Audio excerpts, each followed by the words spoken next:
Good evening, everyone in BA and in DC. My name is Anna Kazumi-Stahl. I'm the director of NYU Buenos Aires.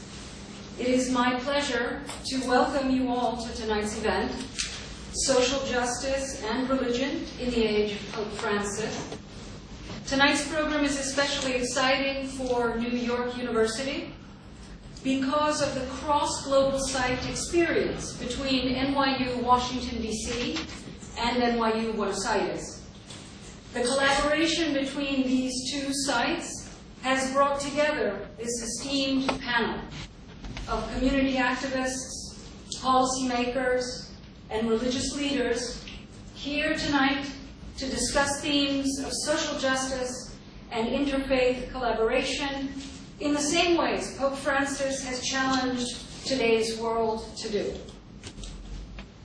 Father Gustavo Oscar Carrara is a Catholic priest dedicated specifically to communities in situations of poverty and marginalization.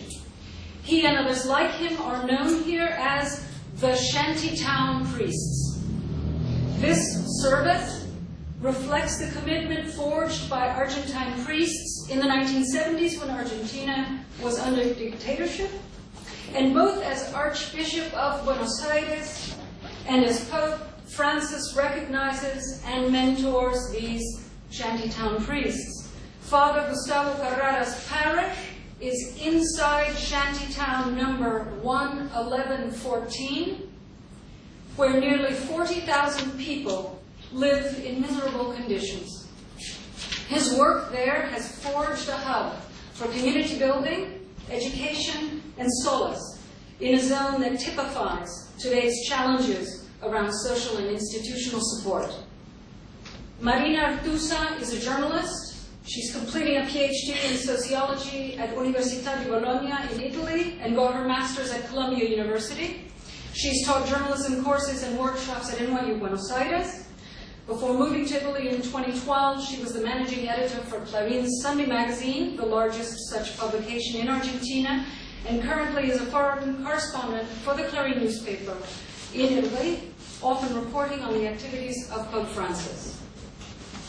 Rabbi Ernesto Jata is Dean of the Abraham Joshua Heschel Rabbinical School at the Latin American Rabbinical Seminary, where he also teaches Bible and Jewish philosophy.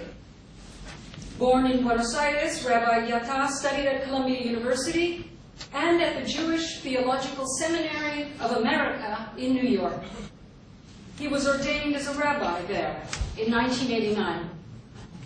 He returned to his native Argentina in 1999, and today, in addition to his academic work, Rabbi Jata works as a volunteer in community settings and is a core participant in the city of Buenos Aires' interreligious dialogue programs.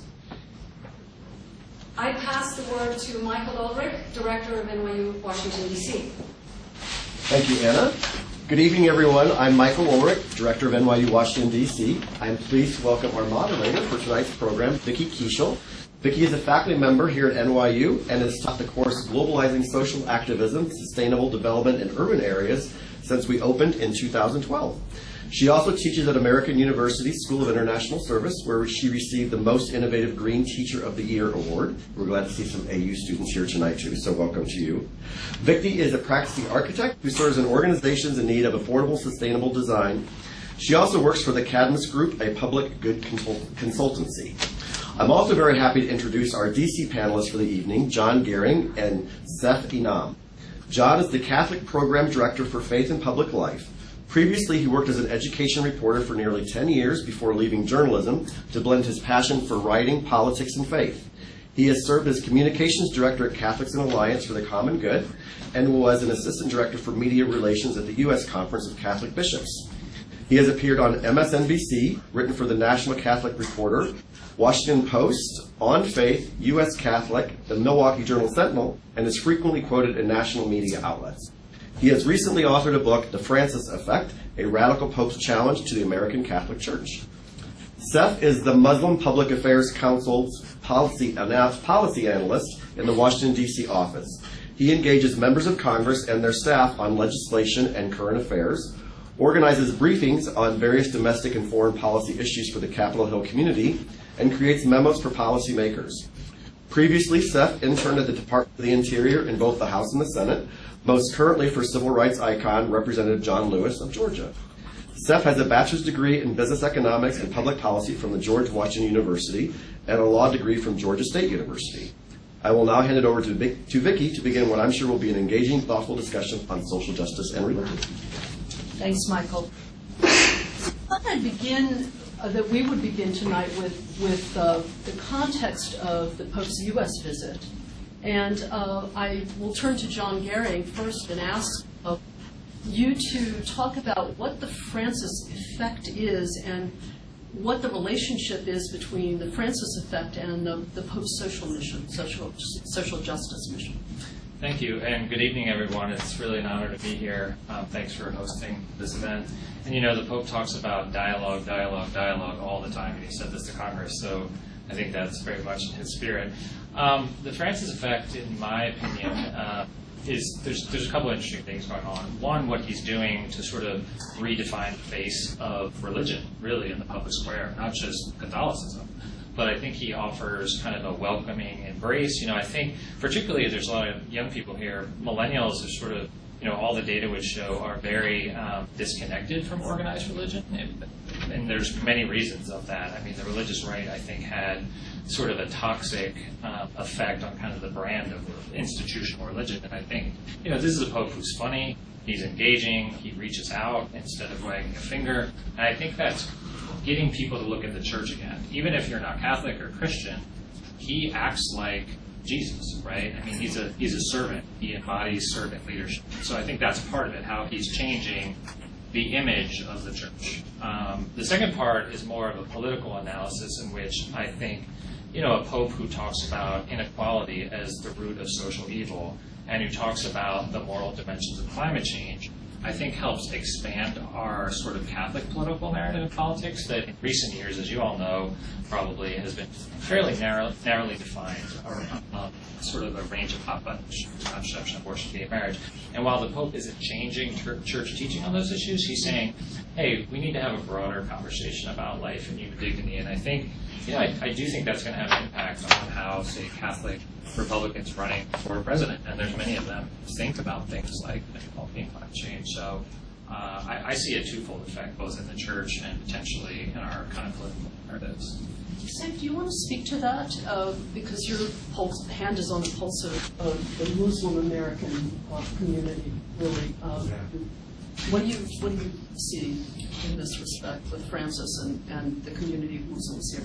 Not that they're that, you know, uniform, but what are they talking about with Francis? So I'll tell you a little quick story. So the director of MPAC's DC office was invited to go see Pope talk at the White House, and she went at 5:30 in the morning because he had to be there, and he wasn't talking till like 8 or 9, I think. And afterwards, she came back and she told us, you know what? If I was a Muslim, I really wish I was Catholic. But he has that effect in that, like, when you see him, like it was just said, like, you know, he doesn't wag the finger. You're like, wow, this guy is. To us, religion just teaches you how to be a good human being, and he is just an awesome human being. It doesn't matter. It transcends religion. It's just, and that's why he connects even with us as Muslims, because those core universal values that we all subscribe to, peace, tolerance, loving your neighbor, those are Muslim values too. So it really speaks to our values, and that's why I think overall, Muslims love it. Hmm. Why do you think he came to the U.S.? What was his purpose? Well, the specific reason is there's a World Meeting of Families in Philadelphia, which is an event that John Paul II initiated back, I think, in the 1990s. And every 3 years it's in a different city. And so if you remember when Pope Benedict resigned, which we can't underestimate what a radical and amazing thing that was, the first Pope to resign in a millennium. Okay, so Pope Benedict was scheduled to come here to the United States, and after his resignation, Pope Francis, wanted to be here as well. Interestingly, he wanted to come he wanted to spend time and come through the border because, as you all know, he's been talking so much about migration and immigration and very much identifies himself as an immigrant. He said that before Congress, I speak to you as son of immigrants. His schedule wouldn't allow it. He did come through Cuba, and his spokesperson said that was sort of a symbolic journey, across the border. So that's why. Yeah. So some symbolism there. What do we basically, how do we as Americans, as North Americans, let's say, influence the Pope? How do you see our influence upon him? I think it's the other way around. How are we going to listen to his message? Because I think the temptation for all of us, whether and I identify as liberal, what do we do with this Pope, right? I think he challenges us in different ways. And so I think the temptation is to sort of look to the Pope to kind of bless or baptize our own ideology and agendas. And I think this is a Pope who wants to shake up the conversation, who wants to challenge us. During his speech to Congress, he talked about respect for human life and dignity. And I think, some conservatives in the crowd were getting excited because they thought he was going to talk about abortion. And then he pulled a classic Pope Francis where he said, and then we need to abolish the death penalty, right? Which is actually very traditional Catholic social teaching. It's called the seamless garment. We respect life in all forms. But to your question, I think he comes to challenge. I think he comes to inspire us and to unify us. But his message is deeply challenging to both the culture of the U.S. We live in a very individualistic and materialistic culture. So I think that's a challenge.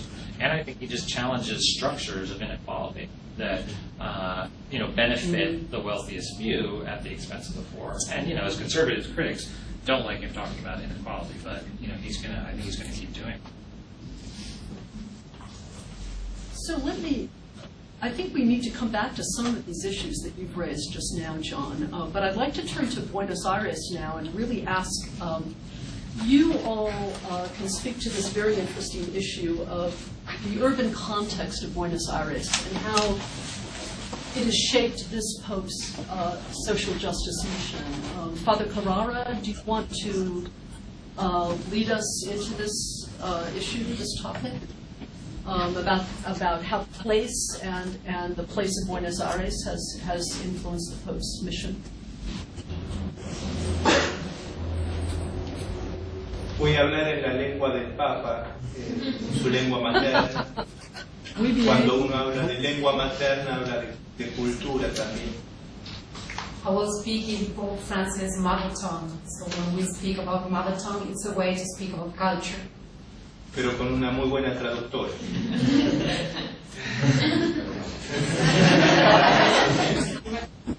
He says that with a very good translator, which is not true.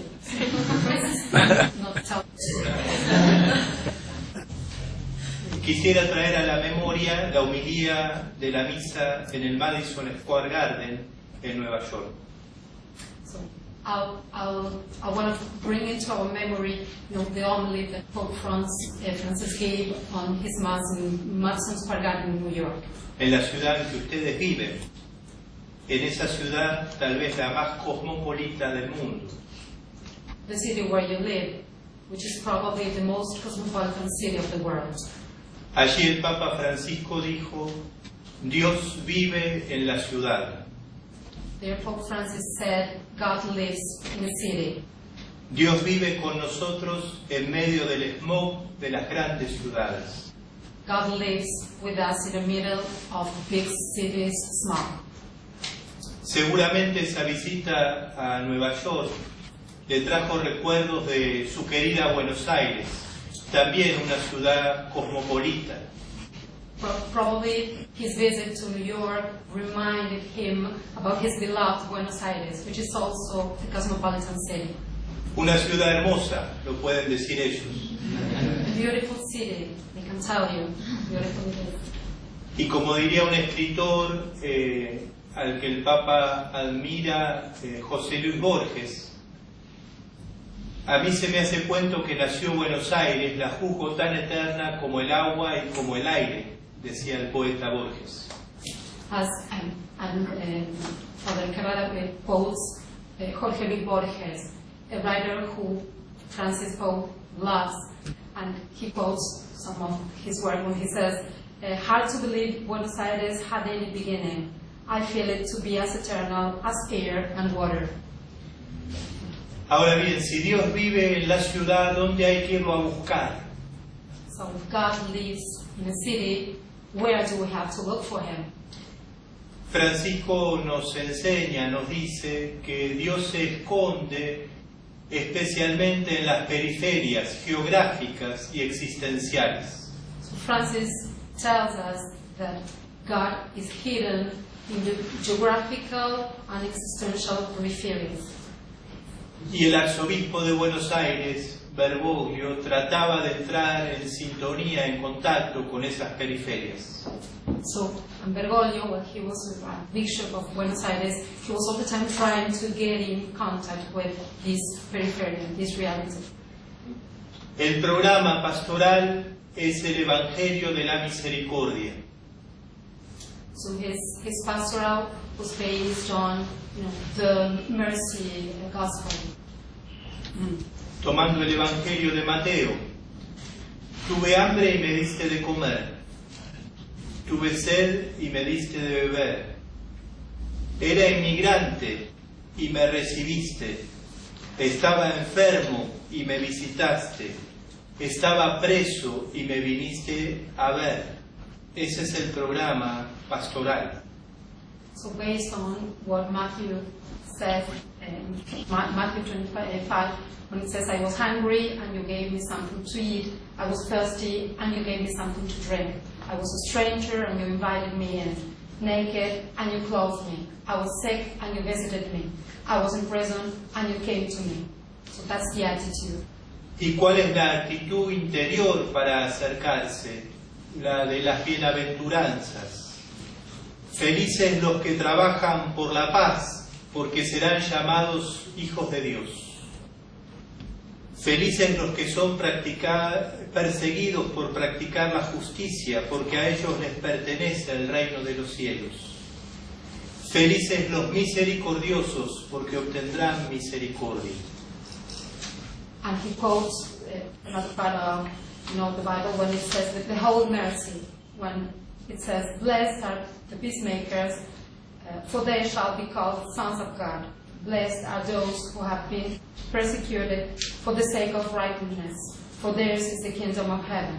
Blessed are the merciful, for they will be shown mercy. Estos textos el Papa los cita de modo permanente como programa. So Pope Francis quotes this as part of his program. Por consiguiente, en una ciudad cosmopolita como Nueva York o como Buenos Aires, el Papa invita a trabajar por la cultura del encuentro, derribando los muros y tendiendo puentes. So in such a cosmopolitan city as New York could be, or also Buenos Aires, Pope Francis invites to work on this culture of meeting, of gathering, doing it, knocking out walls and building bridges. Es interesante que Francisco, al convocar el año de la misericordia, en esa carta diga: la misericordia es algo que sobrepasa los confines de la Iglesia. Ella nos relaciona con el judaísmo y con el islam, que la consideran uno de los atributos más calificativos de Dios. It's also interesting, Pope Francis, while he invites us to this mercy year, in a letter he says, mercy has a value that goes beyond the church's borders. It relates us to Judaism and Islam that consider it one of God's more qualified attributes. A través de la vía de la misericordia, practicada entre las religiones, el Papa propone esa cultura del encuentro. So through this mercy that Pope Francis invites us to put on practice through this dialogue among religions, is that he invites us to this culture of the gathering, of the meeting. I'm interested that the repetition, the misericordia, that the mercy culture is surely something that I think if you live in a city there are lots of opportunities to, sort of either give that or experience it. Back to what John had said earlier, and this may be a question for either you or Rabbi Yatta, this question of the Pope's challenge to us, which you expressed as happening here in this country, does this challenge, has this also been part of what he has done in Buenos Aires before he became Pope? Was this also his method, or was he also perceived as someone who laid in front of individuals and social structures these same types of challenges that he has brought so forcefully to the U.S.?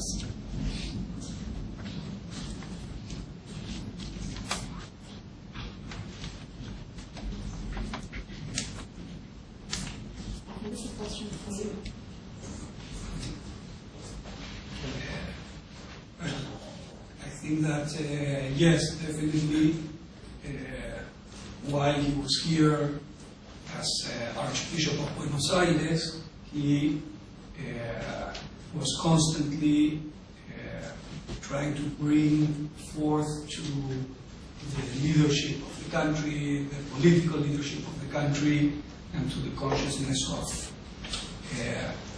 the country as a whole, that we had to look into the challenges that social inequality created for us. And he was always an advocate for the underprivileged in all ways of life. So definitely there is a continuity of his work here in Argentina, now on a global scene. In my opinion, in a certain way, I see that Pope Francis is now showing certain precious diamonds of his inner heart and soul that were wrought in a furnace here in Buenos Aires and in Argentina because of the political complexities of Argentina itself. It is not an easy place to advocate for social change. There is a lot of political quagmires, political corruption, and a lot of frustrations in any attempt to make a difference. And he, I think, became very politically conscious and actually quite savvy by having to confront the complexities of living in a city like Buenos Aires. That, in terms of his experience here in Buenos Aires and in Argentina. On the other hand, I think that he's bringing a challenge to the United States, as John so well said, because he's the Latin American Pope, the first one to have been elected from Latin America. He is a Latin American Pope par excellence. And in a certain way, Latin America, having been a colonized country, a continent that suffered so much oppression from the moment of its conquest. We have the concept of the open veins of Latin America, Eduardo Galeano. He is bringing a Latin American perspective to the geopolitical realities, and is making a unique contribution from Latin America. Maybe a little bit the idea that religion has to have an impact on social justice is deeply entrenched in the social concerns of the history of the politics of Latin America, where equality is a prior challenge to freedom. In the United States, the social contract of John Locke places freedom as the ultimate value and the primary value. Afterwards, equality is a second concern.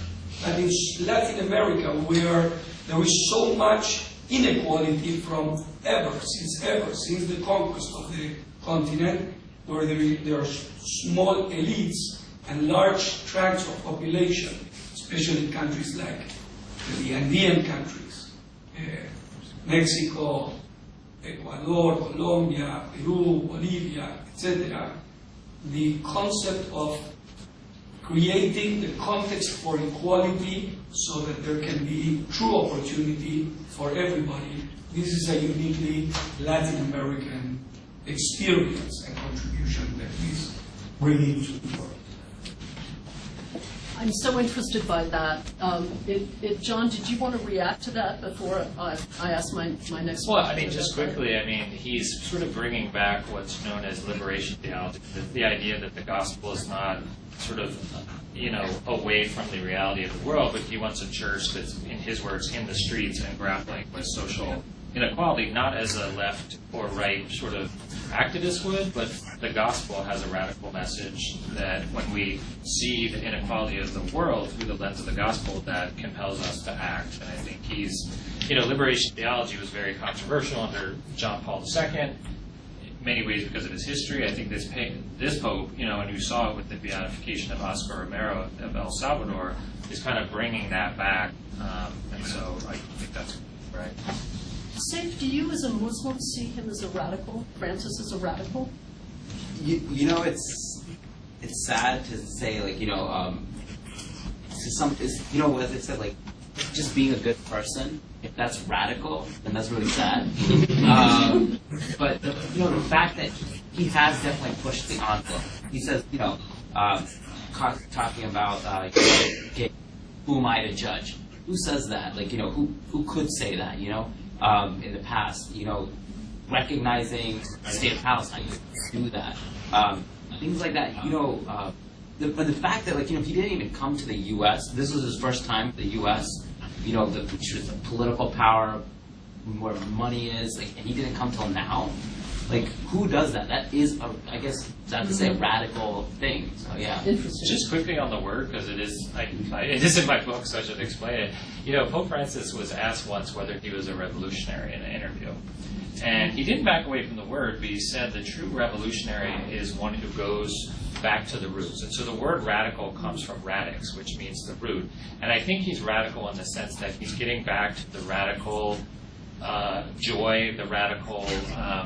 the idea that the first shall be last and last shall be first in the gospel, and he's also radical in the fact that he wants to address the root causes of inequality and social injustice. So I think radical has sort of a context in our U.S. political system as being, that's something we sort of back away from, but the essence of the word, he sort of embodies that. That's fascinating, and it's interesting how much of the words themselves that we choose to talk about Francis with are misleading, they're frustrating, it's interesting. I think we need a new vocabulary around this Pope. So Rabbi, you referred to the political context of Argentina, which he obviously survived miraculously. It would seem to many of us here who really looked at that over the years and the decades from the outside. I'm interested in how his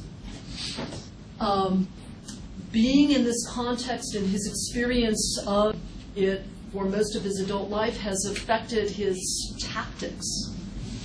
What his specific tactics are in terms of bringing the gospel or his message, or Jesus, in fact, or this form of the radical revolutionary to the world. What has it had an effect on his tactics, or has it not had an effect? Tendríamos que estar 4 o 5 horas hablando, tal vez. Yes. Spend 4 or 5 hours talking about this. Recomiendo una lectura, nada más. Para un desarrollo histórico-político de Argentina que influenció en el Papa Francisco, sugiero la lectura de una biografía de Austen Iberic que se llama El Reformador. So Father Carrara suggests reading a book, a biography by a writer. His name is Austin Alberic. The name of the book is The Greater Reformer. De lo que leí me parece lo mejor, digamos.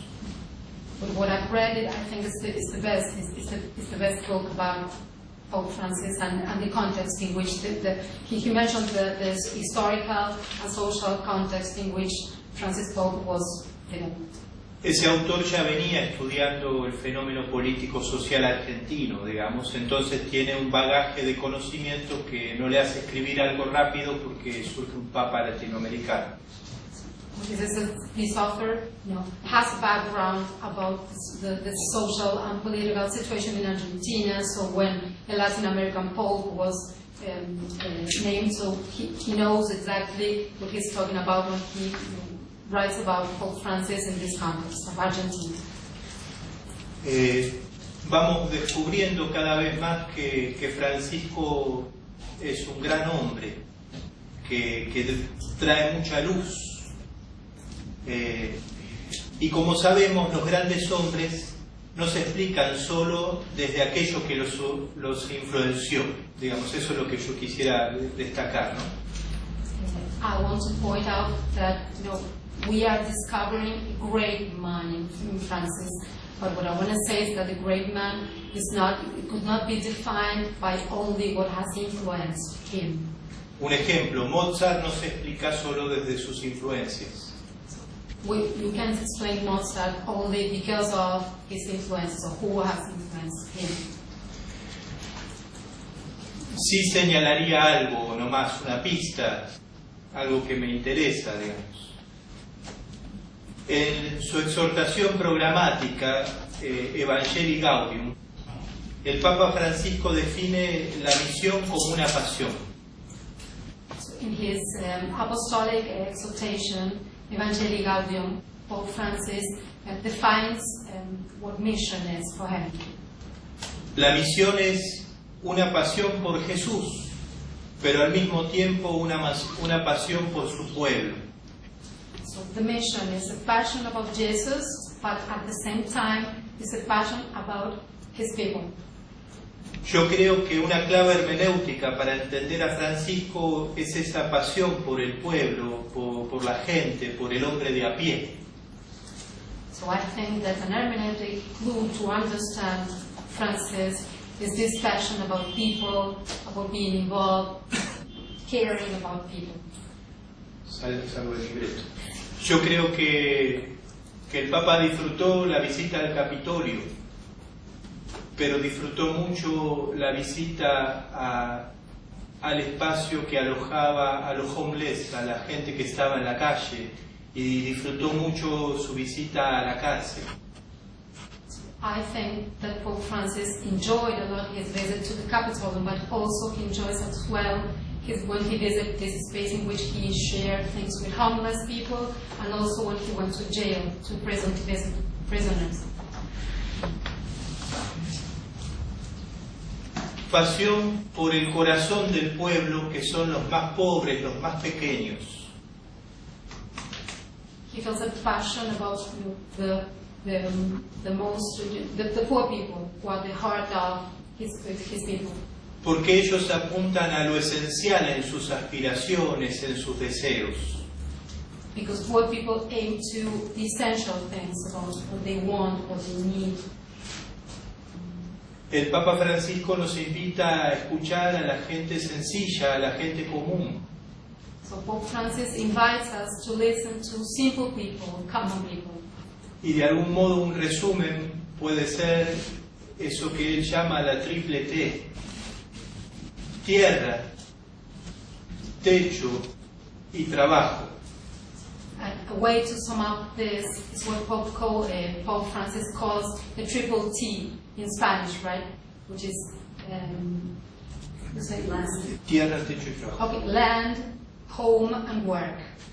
Para todos. For everybody. Ahí también podríamos ver alguna influencia de la teología del pueblo que surge en la Argentina. So that's another example in which we could see some influences about the people's theology that was born in Argentina. Un invento argentino como el dulce de leche. It was an Argentine invention of dulce de leche. I like the idea that he's not, in effect, the sum of his influences. He's obviously very creative, and much beyond that, I think. With that in mind, let's turn to this question of the interfaith dialogue, which I think is such a strong part of what we've experienced from this Pope. I'd like to understand from you, Rabbi, from Safe Here, about how Francis has achieved this and what the nature of his challenges presented to other faiths are. I think we've talked about some commonalities there, but how does his vision extend to other faiths? What is that relationship? Well, first of all, that is another of the characteristics of the culture of Buenos Aires.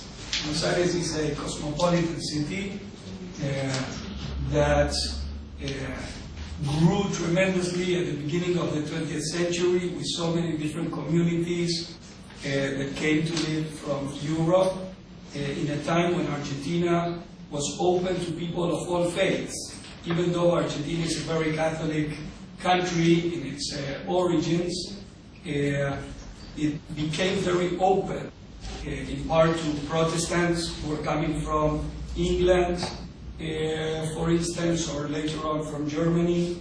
It was a country open to Jewish people who came at the end of the 19th and beginning of the 20th century, escaping from Eastern European pogroms. And it was a country open to Muslims who were coming also from the Middle East.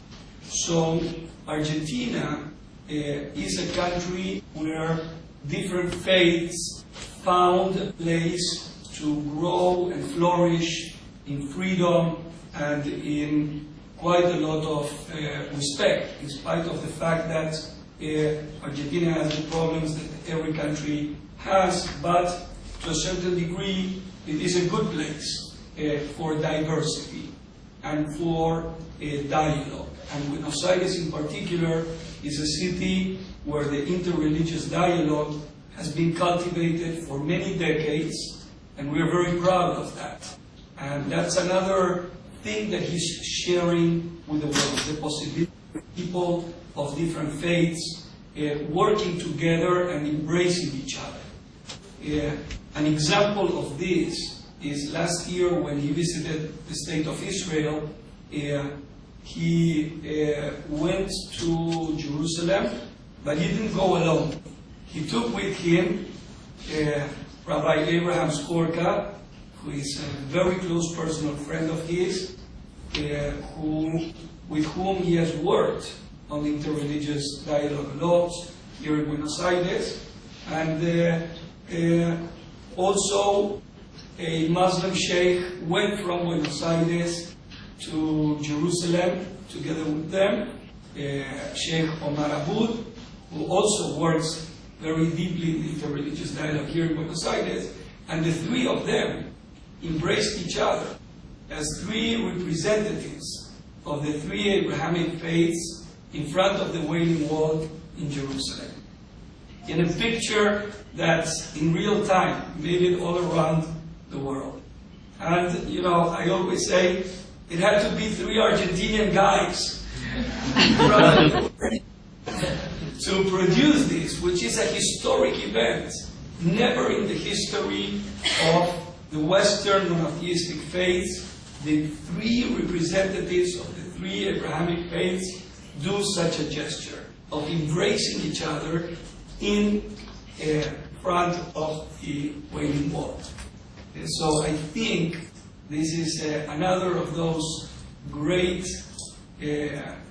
ideas and genius. It shows the genius of Pope Francis, of how symbolic acts can affect us emotionally and draw us to visions of transcendence, going beyond the current realities, beyond the problems that we have. He's got a message that is inspiring and that elevates us. to different levels. Is this something that in our secularist society, turning back to America, I mean, symbolic acts obviously have been very much noticed and remarked upon, but are we going to see some of the same faith kind of movement really that Francis is igniting? Is that going to come here? Is it, I'm sensing that we don't really behave in the same way here as Rabbi Yatta is describing. Maybe I'm wrong about that, but of course we're a much more sort of secular society, and I'm wondering if we don't yet understand how to do this. I don't know. Well, the great thing about Pope Francis is that he has transcended religious and geopolitical forces that even like secular people that have no faith are drawn to him. So I mean, you've seen that. You've seen that with even like look at Cuba and the thawing of relations between Cuba and like that was a huge thing that he did. Right. Things like what he said regarding Islam, like he says readers of the Bible and the Quran worship the same God. That's amazing too. So I don't think that granted, Pope Francis is like Michael Jordan of I don't know, probably sacrilegious at some point. But like he's the that would have been our LeBron James. Yeah, the top of the top. So to answer the question of what are we going to see here, that remains to be seen. But he's pushed the envelope so much that I'm hoping that he's changed the direction of our political and social climate here, and that we are going to be more accepting, more tolerant. And I would definitely say this, when it comes to the Islamic world, whatever that term means, and there's been no, in the relations with the church, this is by far like best it has been, and looking forward. Yeah, I mean, I just want to go back to the Pope being kind of a master of the symbolic gesture, which you can read two ways. You can say, well, it doesn't really mean anything substantively, but, when the Pope on Holy Thursday, which in the Christian tradition is when Jesus washed his disciples for his passion, there's usually a very fancy ceremony in a basilica, right, in Rome. This Pope said, no, I'm going to go to a prison and I'm going to wash the feet of women and Muslims, which conservatives and traditionalists of the church went crazy about this. But that gesture spoke more than any 250-page encyclical could have put out. Just saying, I'm at the service of all of humanity, whether, and breaking do that, willing to take the heat, which he did. And I think that the gestures mean a lot in religion in general. I think they mean a lot in a sacramental religion like Catholic faith. And so I think, his visits to prisons, the fact that he washes the feet of women and Muslims, I think that sends a message more important than what he said. There's this great quote that St. Francis of Assisi is associated with, which is preach the gospel always, and if necessary, use words. Right? He is as important as what he says. And I think that's really important. And it's authentic. It makes him seem real. It is quite powerful.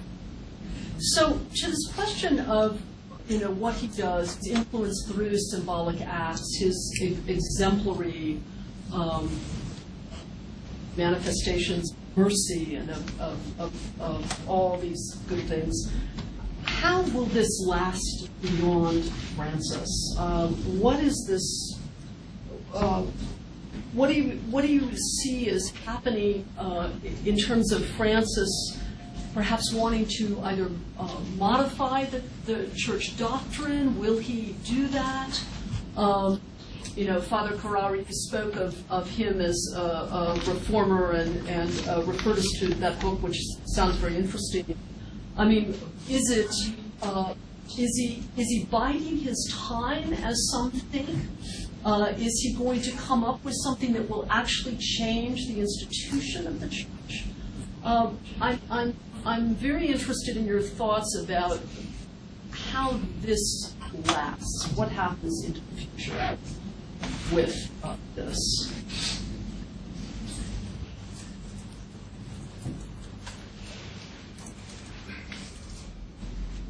yo creo que el Papa Francisco nos invita a volver a la raíz del Evangelio de Jesús.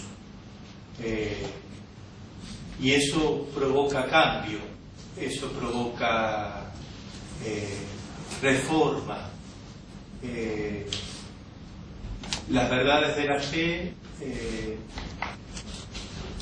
tienen también su jerarquía y hay cosas que son más esenciales y a veces la Iglesia hemos descuidado lo esencial y quedándonos con algunas verdades que son más periféricas, ahora en el sentido negativo de la palabra periférica.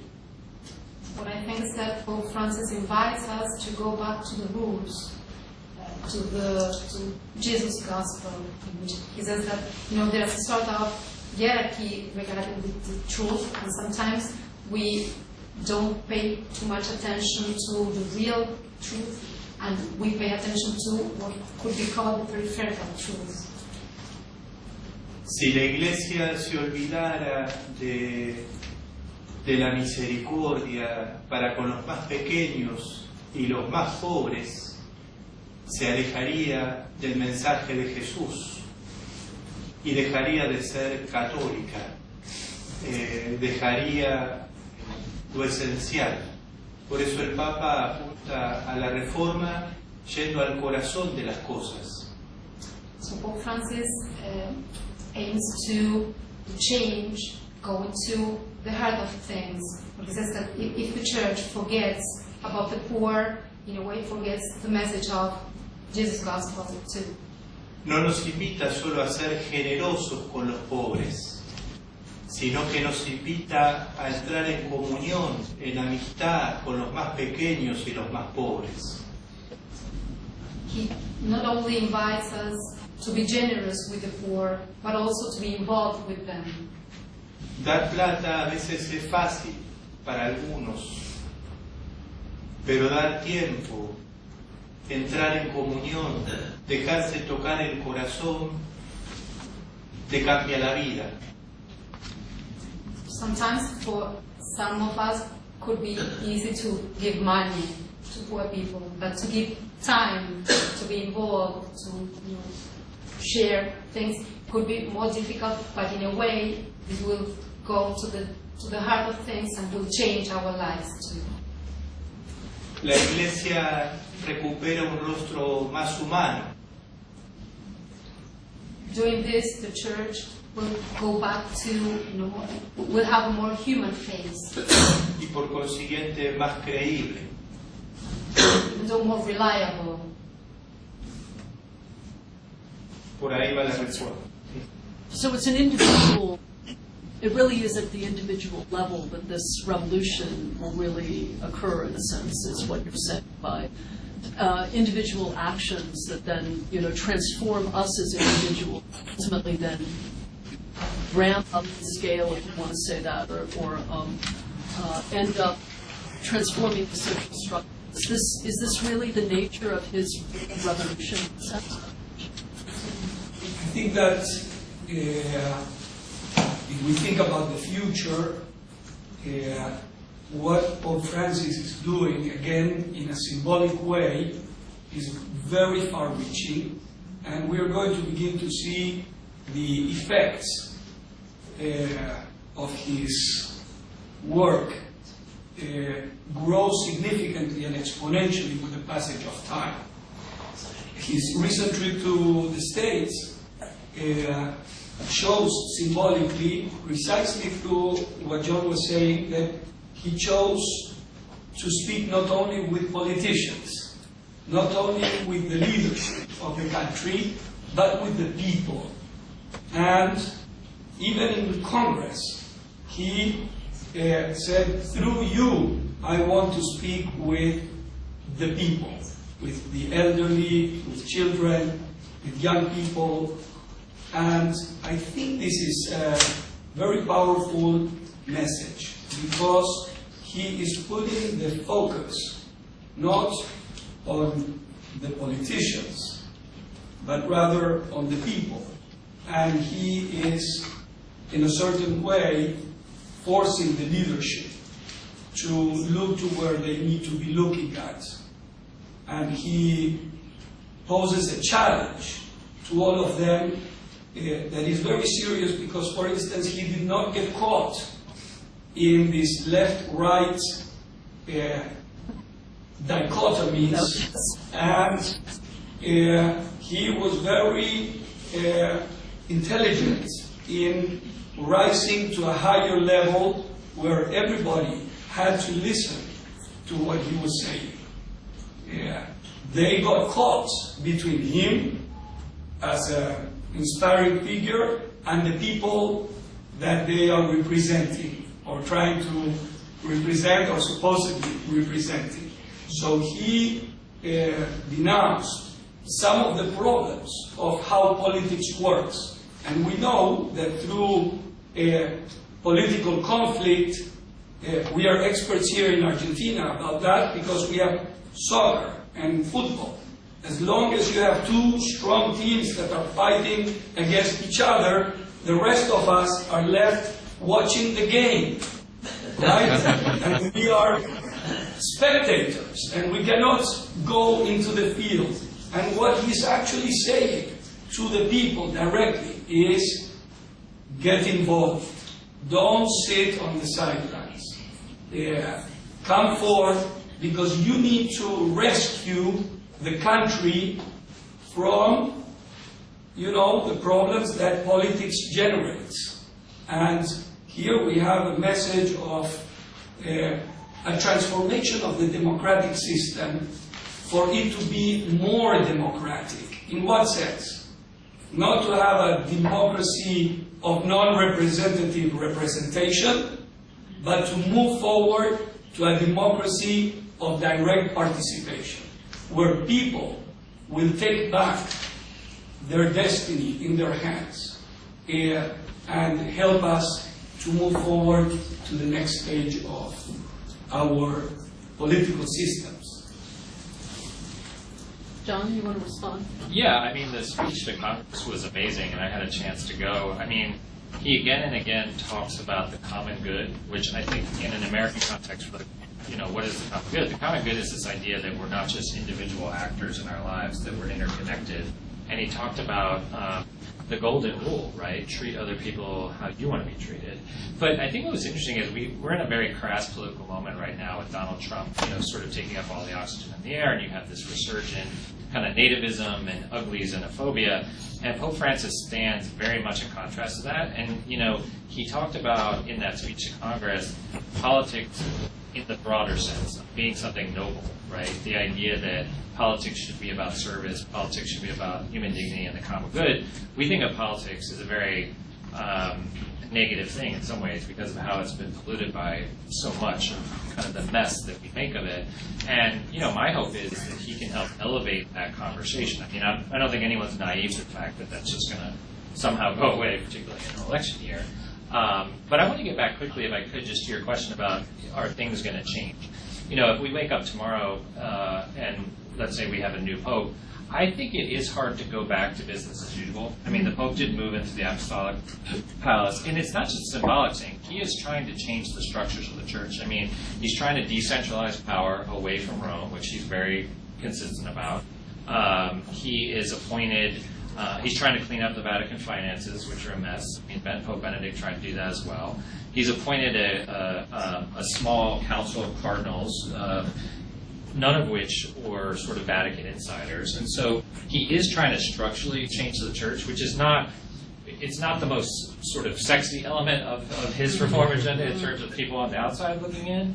But by his appointments, by demoting some, he even demoted an American cardinal who had a very high position that Pope Benedict appointed him to the head of the Vatican's Supreme Tribunal. So he is trying to structurally change the church.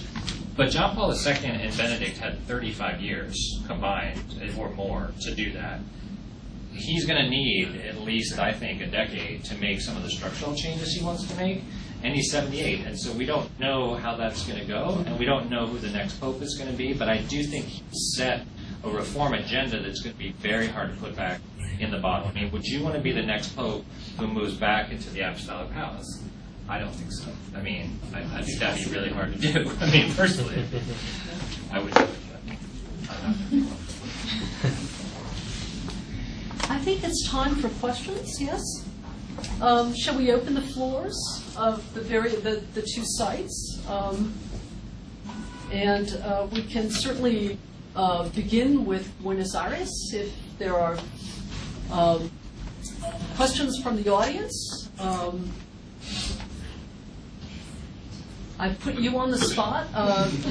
We can equally take a first question here from Washington, D.C. So first person to signal gets the floor. And questions only, please, not non-statements, just in the interest of allowing the most people to ask questions.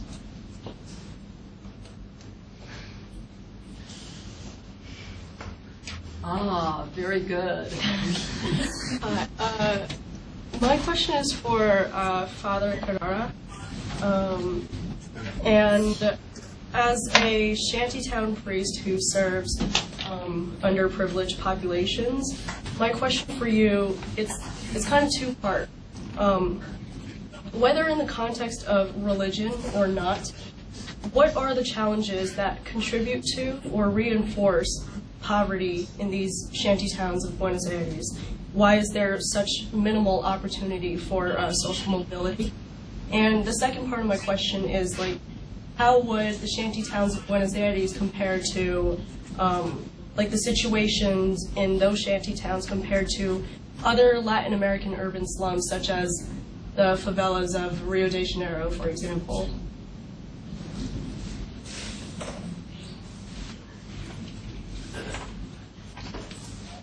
So did everyone, everyone heard the question? Thank you, Addie, that was great.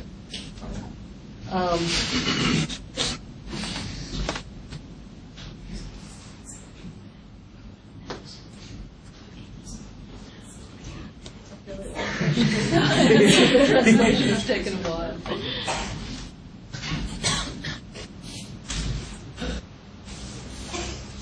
Ciertamente, digamos, las villas de la ciudad de Buenos Aires son villas muy grandes, muy populosas, donde yo vivo. Viven más de 45.000 personas en poco terreno, en poco territorio. Buenos Aires shantytowns are very big, are very crowded. I live in the shantytown where I live. We are 45,000 people in a small land. Son lugares de muchas dificultades, pero de gente que sueña por un futuro mejor para su familia, para sus hijos. So these are places with a lot of problems, a lot of difficulties, but the people who live there are people who dream of having more opportunities and who dream of having a better life for their children.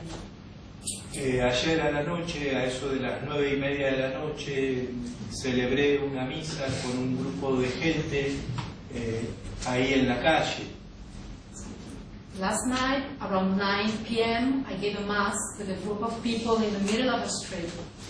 Y me hizo un inmenso bien ver la fe de la gente después de haber trabajado todo un día, después de haber llevado a los hijos a la escuela, después de haber luchado mucho en ese día, como nos reuníamos a rezar. A pesar del cansancio de la jornada, había deseo de rezar, de alabar a Dios, de bendecirlo. Yo estoy feliz en el lugar donde estoy, no soy ingenuo, la realidad no me permite ser ingenuo, pero a la vez estoy como en mi casa realmente. So I enjoyed very much last night because I could see how tired people were after a whole day of working. They were tired, they took their children to school and back home. But I enjoyed and I was very happy to give this mass and to share this moment of prayer and of faith with these people. So reality does not let me be naive, because I'm not a naive person, but I'm happy to live where I live. Y la gente que vive allí ha sufrido el dolor del desarraigo. han tenido que dejar su tierra no porque quisieran, sino han salido a buscar un trabajo para llevar el pan a la mesa. Han salido a buscar otro horizonte para cuidar la salud de sus hijos. Han salido a buscar un espacio para que sus hijos pudieran estudiar y progresar. Y eso hay que mirarlo con mucho respeto. And I'm very proud of the people who live there because I know how much suffer they have been through, because they're all the time trying to, get a new job for them, or trying to get a better future for their children. So it's something that I'm always have in mind. Y a veces en la ciudad de Buenos Aires se da la tensión que a veces se da en alguna zona por ahí de Estados Unidos. And sometimes in Buenos Aires City, there are certain situations of tension that probably you may have in the United States too.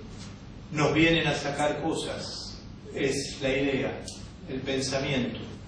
So the common idea is that these people that come from other places come to us to take our things out of us.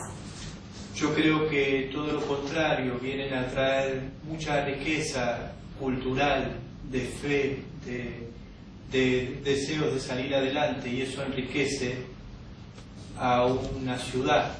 El extranjero no nos debería resultar extraño. El Papa lo ha dicho, América se ha hecho de esas inmigraciones que han aportado. Porque ¿qué porcentaje más o menos de la gente que vive en tu villa son extranjeros? Y por lo menos un 60%. Because what he's telling us is that nearly 60% of these people that live in this shantytown, they come mostly from the neighboring countries. So what is he saying? That this idea that the foreigners come to us to steal our things. So he says that it's not the idea, it's completely different. In a way, they bring new cultures. So it's what Pope Francis said, that in a way, this country, Argentina, has been done basically on immigrations and different ways of immigration. I think we'll leave the Rio Favela question for another time. Questions from Buenos Aires? Is anyone there with a question? Again, this room too. First person to signal. We have people here. Great, please. I have a question for you, Rabbi. Going off of your metaphor about spectator sports and how the Pope was speaking in a way that transcended, ideologies that vary, and basically encouraging the people to, join the game. What do you think that might look like in Argentina, and what do you think that might look like in terms of what the Pope was trying to send as a message to the people of the United States? Well, I think that this is a characteristic of him as a leader, that he went to the people directly to speak with them, on the one hand, to awaken hope, to awaken consciousness, and to inspire, to give them strength to be solidarios, to be helpful with each other. This is what we are finding the reality is. If we are going to wait until the political leadership takes decisions or makes decisions, we, from experience, have seen that this does not happen generally. And therefore, we have to do the work beginning with the people. This is on the one hand. On the other hand, he is realistic in understanding that the current situation, where power lies on some level, is in the political circles. So he is trying to awaken the consciousness, to call on the better self of all human beings. He, again, is not doing politics. His voice is the voice of a religious leader, of a spiritual leader, who sees the better common human bond of all human beings. He understands that the current world as it is a cause of suffering to everybody. And he is appealing to those who don't have, but also to those who have, to change, to see that humankind is being called to have greater hopes and greater aspirations, and to see that it is possible to have a different kind of world. If we redefine and together we accept that we have big problems and that we are responsible for them, and that changing the world depends on us. And it has to be all of us who have to learn how to be citizens and involved in public life in a new way, in a different kind of way. So he's calling for a new kind of human being that will relate differently to our human, to the questions of our human condition. And I think he is successful in speaking to all of us through emotion. It's one person, a real person that can make a huge difference. He's showing how one person can change the discourse of the whole world. Everybody's talking about what one human being is doing. What a great lesson, I say, as a model for all of us. And I always say, again, it was an Argentinian. In Argentina, we used to have a statement, the only thing we are missing is to have an Argentine Pope, or that the Pope be Argentinian.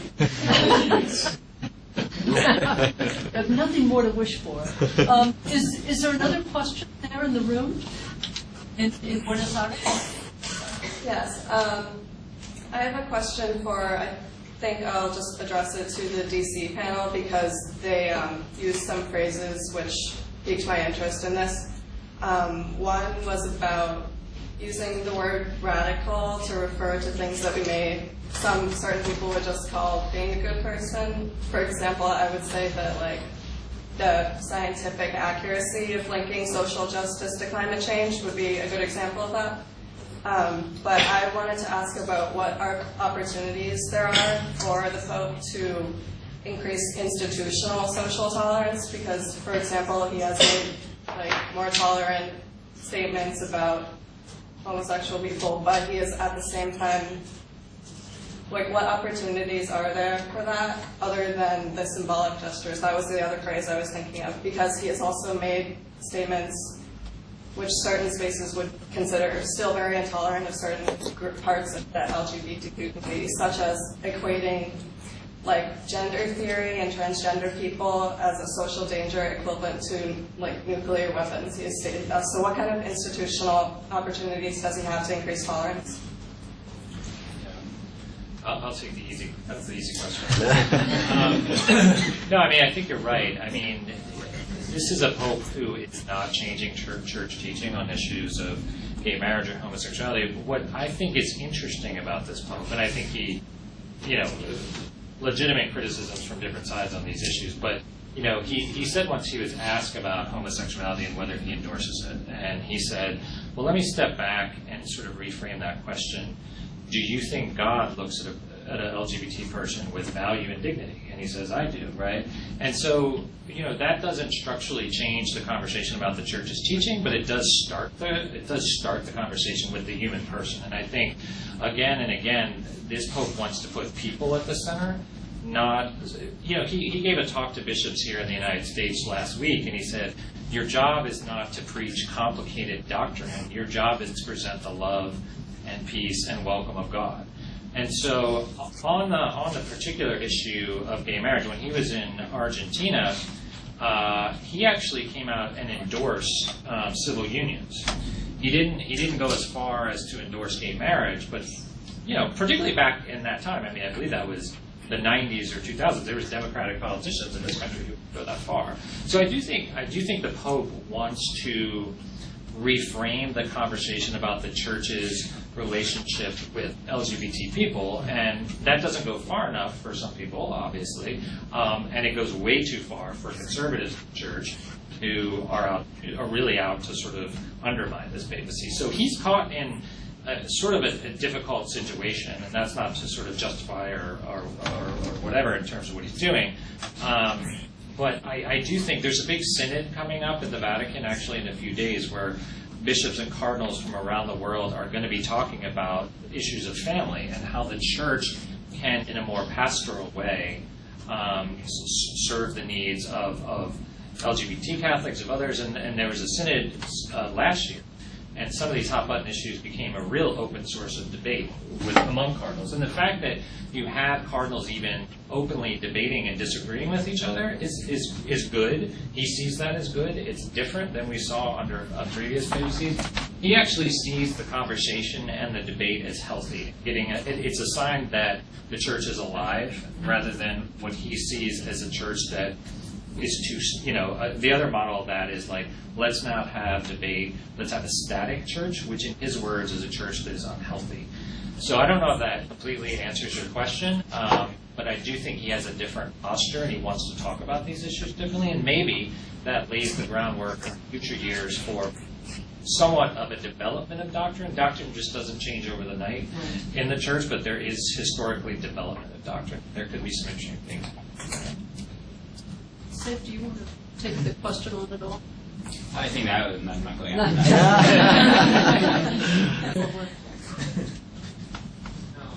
So I think we should probably wrap up. Does anyone have a burning question there in Buenos Aires? Is there someone's question that we're not addressing that you absolutely need to ask? I know I've just put the kibosh on questions by saying that we should wrap up. Anyone here have a pressing question? Pressing need? Thank you all. Thank you there for such a stimulating panel. Again, I deeply appreciate it. Go forth, be like Francis, and I'm delighted to hear that he and I have at least one other thing in common: love Borges. That's what it is. Read more Borges. That's one of the messages from this panel. Thank you.